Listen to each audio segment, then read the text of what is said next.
Stuff you gotta know when you're buying in a seller's market. Stephanie Summers, past president of Utah Central Association of Realtors, awesome person, knowledgeable, honest, trustworthy. You should have been a scout. Trustworthy, loyal, I was a brownie honest, at least. friendly, courteous, kind, obedient.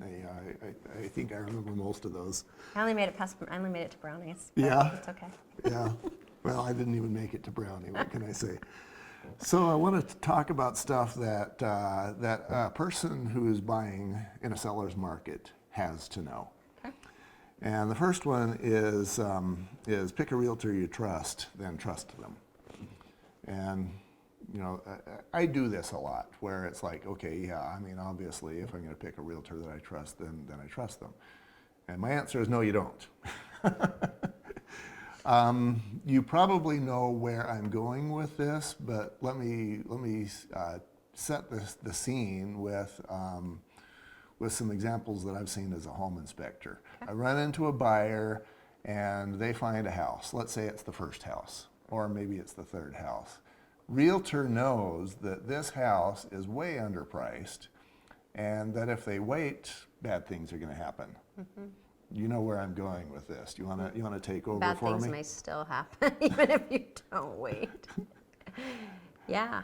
I just had this scenario. In fact, we just inspected the home. I had some clients want to go look at a house that was priced. We're going to just, for the sake of this argument, let's say it's priced at $500.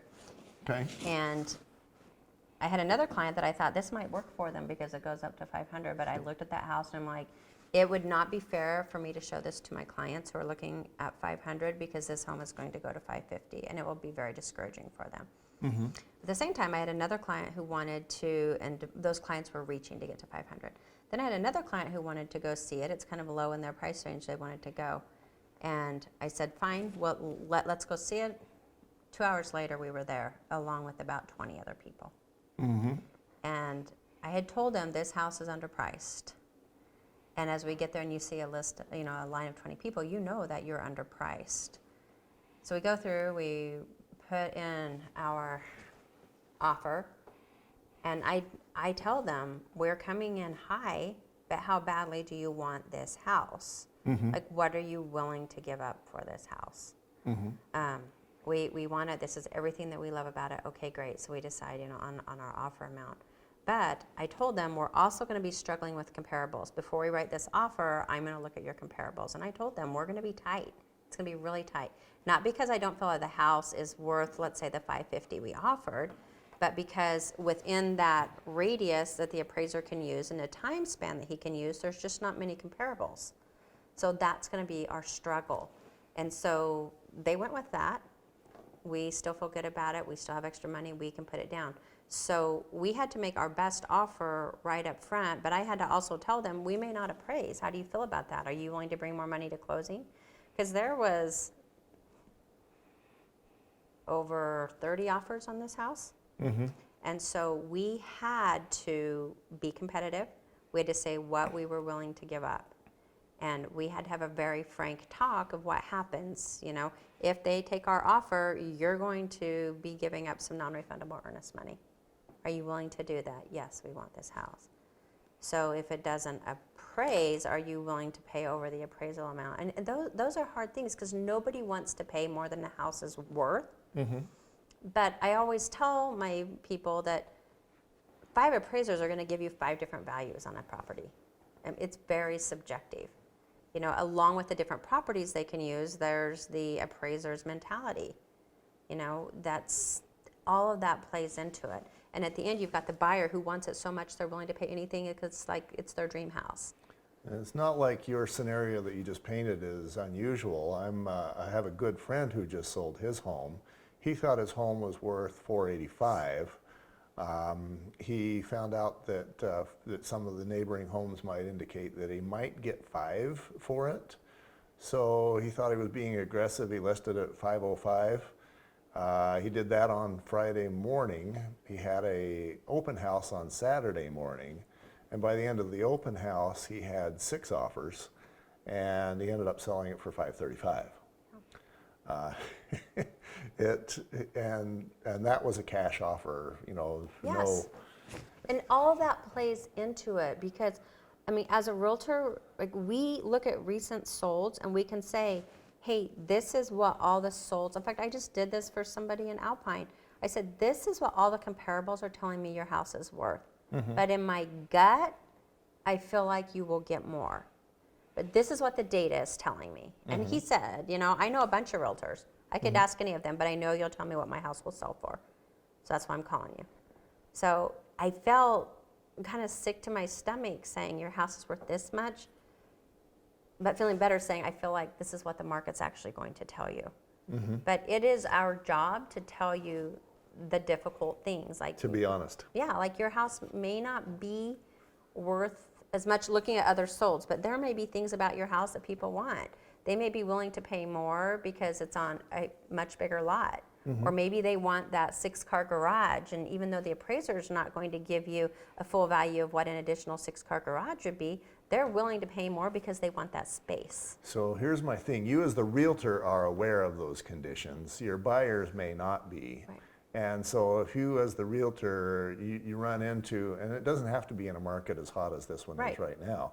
If you as the realtor run into a property and you know that that's a killer deal, it's exactly what the client needs and they need to jump on it now, you as the buyer need to have found somebody that you really do trust.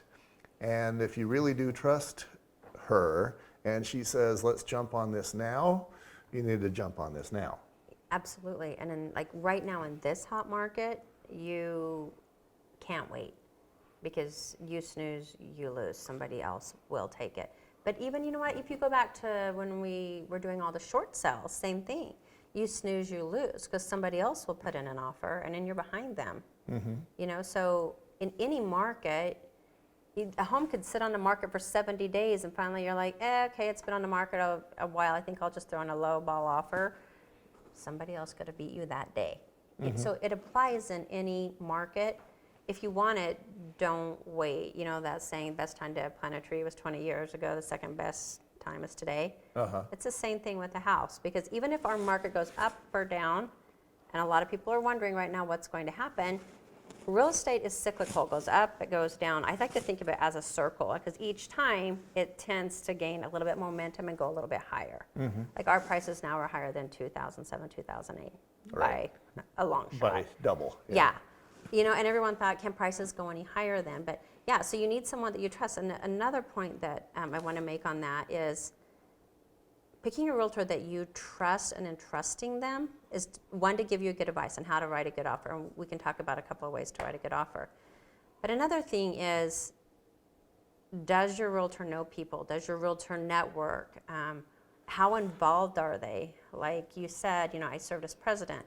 That was a great opportunity. I met a lot of agents by doing that because I was so involved.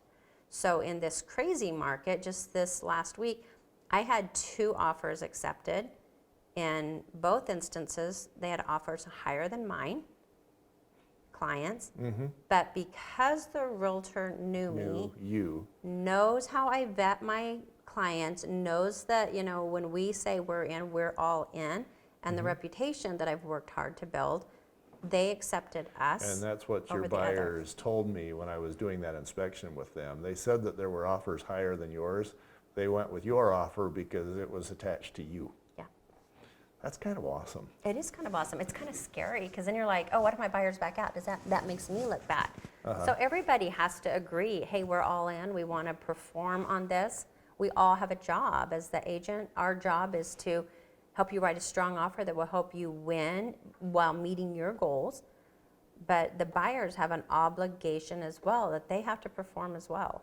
They have to have been prepared to get to that point. And in this kind of a market, you have to have your pre-qualification letter before you go to look at the house. You can't wait because there's not time. Right. Yeah, the pre-qual, I'd say at this point in time, only the worst of agents will let you in their car before you're pre-qualified. Worst or inexperienced or I don't know, but Yeah, that's a better word. Let's go for inexperienced rather than the worst.